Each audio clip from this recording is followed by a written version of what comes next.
Hello बच्चों। कल हमने मेडिवियल पीरियड के एडमिनिस्ट्रेशन की बात की थी। आज हम पढ़ेंगे लिटरेचर के बारे में कि कौन सी किताबें और क्या सब उस समय लिखा गया था। उन सब के बारे में हम थोड़ा पढ़ेंगे। Literature during the Rajput age there was a lot of religious writing as well as literature of various kind.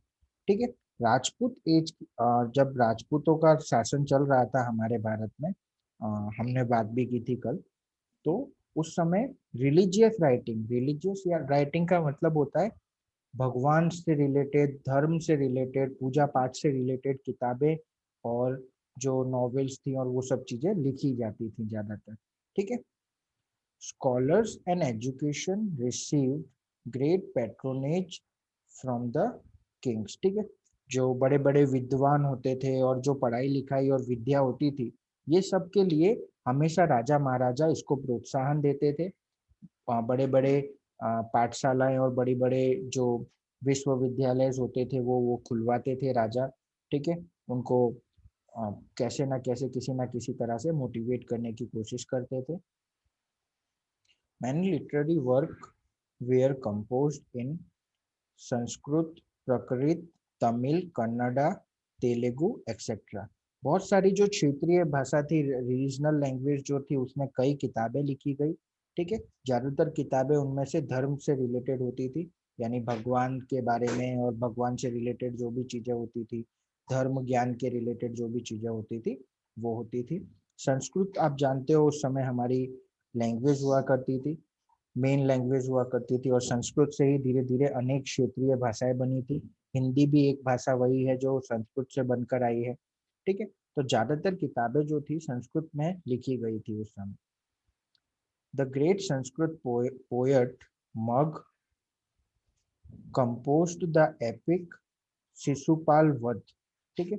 एक संस्कृत पोएट थे, मग जिनका नाम था, उन्होंने शिशुपाल वध नाम की एक बहुत बड़ी किताब लिखी थी।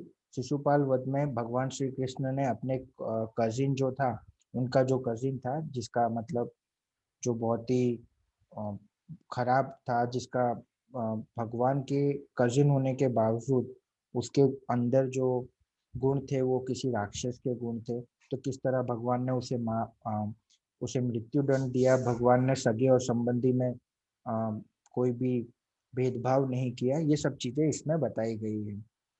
This epic describe the killing of Shishupal by Shri Krishna. ठीक है। भगवान श्री कृष्ण ने अपने कजिन को किस तरह से मृत्यु दी थी, हालांकि उन्होंने उसको मारने से पहले 100 गलतियां उसकी माफ भी की थी। बहुत बड़ी, बहुत सुंदर स्टोरी है ये, जो महाभारत में भी हमें देखने को मिलती है। Similarly another poet Sriharsh wrote the epic Nishad चरित्र, which is about the story of Nal and Damayanti। Averse, और ठीक है, एक और बहुत अच्छे पोएट थे श्रीहर्ष। उन्होंने एक बहुत बड़ा ग्रंथ लिखा था जिसका नाम था निषाद चरित्र। उसमें नल और दमयंती की कहानी थी। ठीक है बच्चों। Even songs by Radha and other gopis, song in praise of Lord Krishna, were presented in the lyrical manner। ठीक है। बहुत सारी किताबें लिखी गई जिसमें क्षेत्रीय म्यूजिक था, क्षेत्रीय गीत थे, और बहुत सारी ऐसी किताबें लिखी गई जिसमें राधा और जो दूसरी गोपियां थी, जो भगवान कृष्ण को छेड़ने के लिए या उन्हें चिढ़ाने के लिए या उन्हें मनाने के लिए जो गीत गाया करती थी, वो गीतों की भी बहुत सारी किताबें लिखी गई थी। The biography and achievement of the kings were also composed in poetic manner. ठीक है। बहुत सारे राजाओं की बायोग्राफी, यानी राजाओं को, राजा के जो राज्य चलता था उसमें राजा की तारीफ करती हुई और राजा के राज्य के बारे में डिस्क्राइब करती हुई किताबें भी लिखी गई थी, कविता के रूप में भी और कुछ एपिक के रूप में भी। ठीक है बच्चों।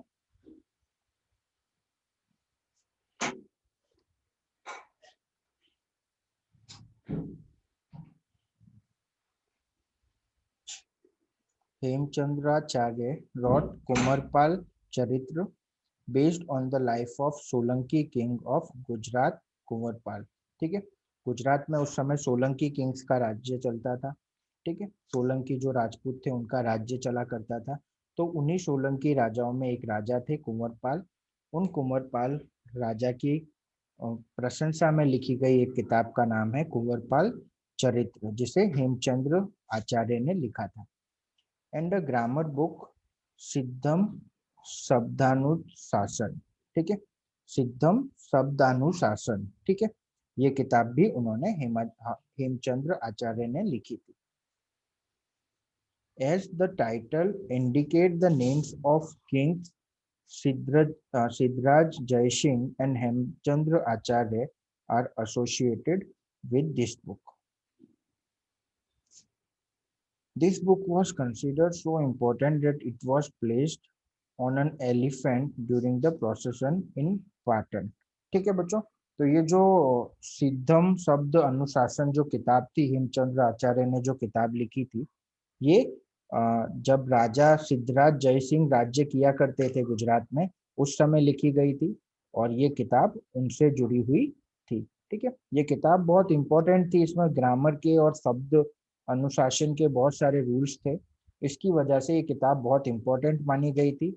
और ड्यूरिंग द प्रोसेसन, प्रोसेसन मतलब जब रैली निकलती है, राजा निकलते हैं, जब राजा जिस तरह से रथ यात्रा निकलती है वैसे ही राजा निकला करते थे, तब इस किताब को एलिफेंट पर रखा गया था, यानी इस किताब को बहुत मान और सम्मान दिया गया था। ठीक है,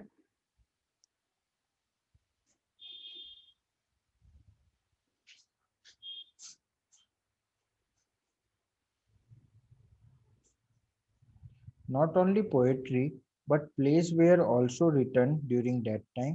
सिर्फ पोएम्स ही नहीं लिखी गई थी, किताबें ही नहीं लिखी गई थी, बल्कि बहुत सारे ड्रामा। प्लेस क्या होते हैं बच्चों? जो ड्रामा होता है ना, जो किया जाता है, ठीक है, वो नाटक, वो भी बहुत सारे लिखे गए थे। Bhavabhuti wrote Uttar Ramcharitra, while Pandit Narayan composed Hitopadesha, a collection of stories based on Panchatantra.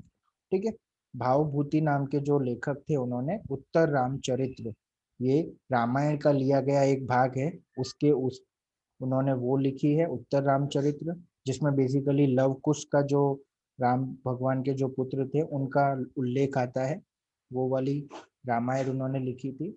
और पंडित नारायण जो थे, उन्होंने पंचतंत्र में से कई जो जंगलों की और जो ज्ञान देने वाली जो कहानियां थी, उनको उनका कलेक्शन एक किताब में रखा था, जिसका नाम था हितोपदेश। ठीक है, either your school or a nearby library must be having books containing collection of stories or folk tales। ठीक है, जो पंडित नारायण द्वारा लिखी गई जो किताबें, जो कहानियां हैं, वो आज भी आपको स्कूल की लाइब्रेरी या फिर आसपास कहीं पर जो लाइब्रेरी होगी, वहाँ जरूर आपको देखने को मिलेगी। ठीक है, और भी कुछ फेमस किताबें हैं और उनके लेखक के नाम यहाँ पर दिए गए हैं।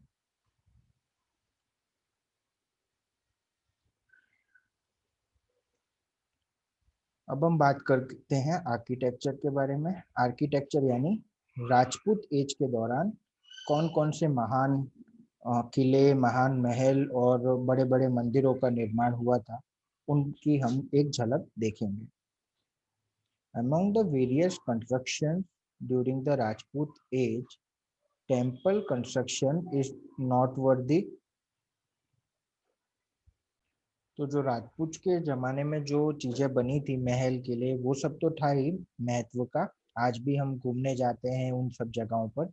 बट बेसिकली जो सबसे ज्यादा चीजें जो कंस्ट्रक्ट हुई थी और जो सबसे ज्यादा नोट करने वाली चीजें थी, वो थे टेम्पल्स। बहुत ज्यादा मंदिर और बहुत ही अलग अलग कलाओं से सुशोभित मंदिर बनाए गए थे। The Rajput kings were fond of constructing grand and artistic buildings। ठीक है, राजपूतों को बड़ा शौक होता था, इवन उनको अपनी सुख और समृद्धि को दर्शाने का ये बहुत अच्छा मौका होता था कि उनके महल किस प्रकार के, उनके मंदिर किस प्रकार के, यहाँ तक कि राजा अपने आप को धनवान बताने के लिए ज्यादा से ज्यादा मंदिरों का निर्माण करवाते थे। The architecture and sculptures of that time is evident from the temple, fort, palaces, lakes, etc. ठीक है, उस समय की, पुराने समय की कलाकारी, पुराने समय के जो स्कल्पचर था, आर्किटेक्चर था, जो डिजाइन्स थी, ठीक है, वो कितनी अच्छी रही थी उसका तो गवाह है आज भी वो जो पुराने टेम्पल्स हैं, जो पुराने किले हैं, पुराने महल हैं, लेक्स हैं, जिनमें आज भी हम घूमने जाते हैं। आज भी हमें जब भी मौका मिलता है हम किसी ना किसी किले। Among the temples, Khajuraho in Madhya Pradesh and Puri temple of Lord Jagannath are famous for their architecture and sculpture. वैसे तो कई सारे टेम्पल्स फेमस हैं आज भी। उन मंदिरों को ना सिर्फ देश में बल्कि विदेशों से देखने के लिए लोग यहाँ पधारते हैं। लेकिन जो सबसे खास टेम्पल्स हैं वो हैं खाजूराहो टेम्पल मध्य प्रदेश का, और लॉर्ड जगन्नाथ, भगवान जगन्नाथ का टेम्पल, जो कि जिसे पुरी टेम्पल के नाम से जाना जाता है। The sun temple of Konark was also built during that time. ठीक है, दो ही सन टेम्पल हैं, सूर्य मंदिर है भारत में, एक मोटेरा का है और एक कोणार्क का है। हालांकि कोणार्क का जो सन टेम्पल है वो पहले बना था और काफी बड़ा भी है। ठीक है, जिसमें भगवान सूर्य देव जो है वो एक रथ पर सूर्य को लेके जा रहे हैं, मतलब सूर्य देव को एक रथ लेकर जा रहा है, उस डिजाइन में बना हुआ है। कोणार्क टेम्पल भी बहुत फेमस है। सन टेम्पल कहा जाता है कि वहां पर सूरज की जो किरण, पहली किरण है, वो मंदिर की मूर्ति पर ही पड़ती है। The Konark temple was constructed with the great finesse and was shaped like a chariot driven by 7 horses। ठीक है, जैसा कि मैंने आपको बताया, इस मंदिर की डिजाइन एक रथ के रूप में की गई है, और ऐसा ऐसा मंदिर को देखकर ऐसा लगता है जैसे 7 जो हॉर्सेस है, 7 घोड़े जो हैं, वो सूर्य देव को लेके जा रहे हैं पूरब दिशा की तरफ, जहां से सूर्य उदय होने वाला है।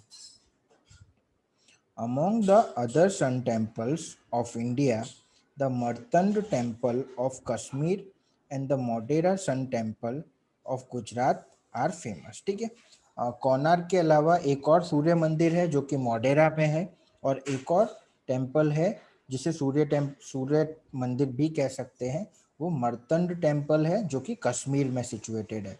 जैसा कि आपको पता है, आज़ादी से पहले काफ़ी सारे हिंदू ब्राह्मण कश्मीर में बसा करते थे, लेकिन आज़ादी के बाद कुछ ऐसा हुआ जिसकी वजह से ज़्यादा मुसलमान वहाँ रहने लगे, और एक एक करके ब्राह्मण और पंडित को देश के दूसरे हिस्सों में जाना पड़ा। A prominent feature of Modera temple is that the first rays of the sun fall directly on the idol। ठीक है, मोढेरा टेम्पल की ये खासियत है, सूर्य मंदिर की ये खासियत है कि पहली जो सूरज की किरण है वो डायरेक्ट भगवान की मूर्ति पर ही पड़ती है।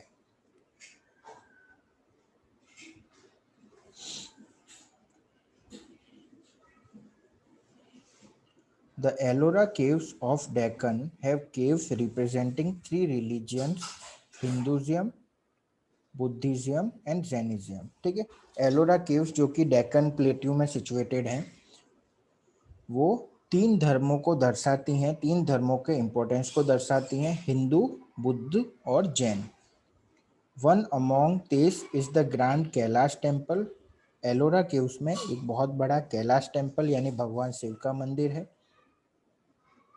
The Elephanta caves near Mumbai have a wonderful, beautiful three-faced sculpture of Lord Shiva। ठीक है, मुंबई के थोड़ा ही नज़दीक एलिफेंटा केव्स हैं। ठीक है, मुंबई से कुछ 10-15 किलोमीटर दूर ये केव्स हैं। ठीक है, गुफाएं हैं, बहुत सारी गुफाओं की एक सीरीज है। वहाँ पर भगवान शिव का एक बहुत ही सुंदर मूर्ति है। ठीक है, 3 फेस्ड स्कल्पचर यानी कि भगवान शिव के 3 जो मुख हैं, 3 मुख, वो त्रिमुखी जो है शिव का मंदिर है। The Meenakshi temple at Madurai is famous all over India. ठीक है, मदुराई बिल्कुल नीचे भारत के साउथ में अगर हम जाएं तो वहाँ पर मीनाक्षी टेम्पल है जो कि पूरे भारत में बहुत फेमस है। हर साल लाखों लोग वहाँ पर दर्शन करने के लिए जाते हैं, उस मंदिर को देखने के लिए जाते हैं। The temples of south India are specially well known for their imposing gateways called gopurams. ठीक है, साउथ इंडिया के जो मंदिर है ना बच्चों, बहुत ही अ, उनकी डिज़ाइन बहुत ही खास है। उनके अंदर गोपुरम है, ठीक है, और उनका जो स्ट्रक्चर है वो बहुत ही खास है। गोपुरम एक्चुअली एंट्रेंस गेट को कहा जाता है। मंदिर का जो एंट्रेंस गेट होता है उसकी जो डिज़ाइन है, उसकी जो एंट्रेंस जो बनाया गया है उसे गोपुरम कहा जाता है। गोपुरम की डिज़ाइन की वजह से मंदिर बहुत ही सुंदर लगता है। After hearing about the fame of such grand temples, many foreign invaders came to loot them. The magnificent Somnath temple of Gujarat was attacked many times, that is 17 times। ठीक है, भारत में मंदिर बहुत ज़्यादा बनाए जाते थे, ये तो हमने जान लिया।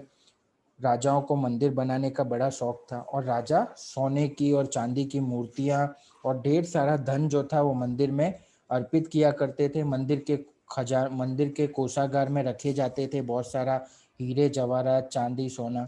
ठीक है, तो भारत में इतने सारे मंदिर और इतनी सारे मंदिर के अंदर इतनी सारी जो चीज़ें होती थी, ठीक है, उसे देख देख कर आसपास के देशों के लुटेरे जो होते थे उन्होंने भारत में मंदिरों को लूटना शुरू किया।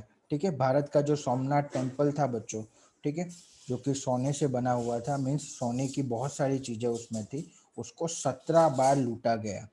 17 बार उसको मोहम्मद गजनी नाम के एक लुटेरे ने, अफगानी लुटेरा था, उसने 17 टाइम सोमनाथ टेम्पल पर अटैक किया और बहुत सारा धन दौलत सब उसमें से लूट कर ले गया। यहाँ तक कि सोमनाथ टेम्पल पूरी तरह से एक समय तबाह हो चुका था।